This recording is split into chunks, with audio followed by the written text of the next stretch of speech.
কেন? আজ আমি বড় বিপদে পড়েছি, তাই তোমায় স্মরণ করেছি। কি এমন বিপদে পড়েছ জননী? বেশি আমি সাবন করব, এই মনে চলে যাবো আমি সেই কাইরের কুলি, সে চাঁদের মধুর কোনো দিন কেটে মনে করতে সে তো আমার কোনো অপরাধ করেনি। এই কি বলছো তুমি? আমার আদেশ তুমি পালন করবে না বলো? তোমার আদেশ পালন করতে গিয়ে সেখানে অনেক মানব প্রাণ রয়েছে, তারা যদি মৃত্যু হয় এই পাপের ভাগ কে তুলে নিবে? হলো মা, তুমি ছুটে যাও, তুমি আর বিলম্ব করো না। তবে তাই হবে। আমি তোমার মনের আশা পূর্ণ করার জন্য আমি ছুটে যাচ্ছি প্রাণী নয়, একদম তনিয়ে দেব তার আমি ডিঙ্গা। বেশ আশীর্বাদ করলাম। কোথায় মাঝে বন্ধুরা, বিপদে রাম নাম ছাড়া কোনো গতি নেই। যদি রাখে রাম তোমারে কে, আর মারে রাম তুমি বাঁচাই বাকে। ও জয় রাম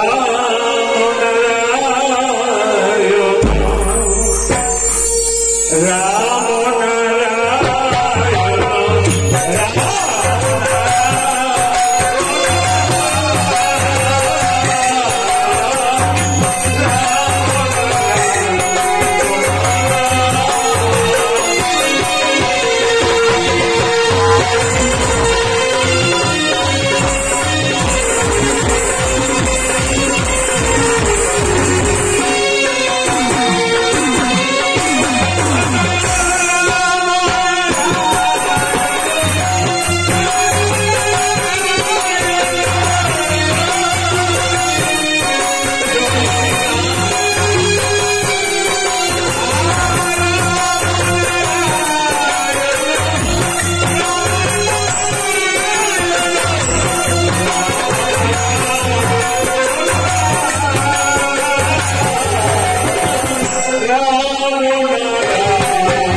মায়ের কথা ভুলে গেলে হবে না।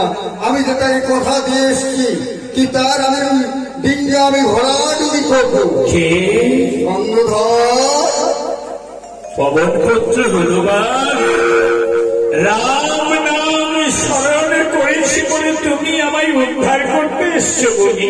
হ্যাঁ, তোমায় আমি উদ্ধার করতে এসেছি। এসো বাবা, এসো। আমি রামের ভক্ত, তুমি আমায় উদ্ধার তোমাকে একটি কাজ করতে হবে।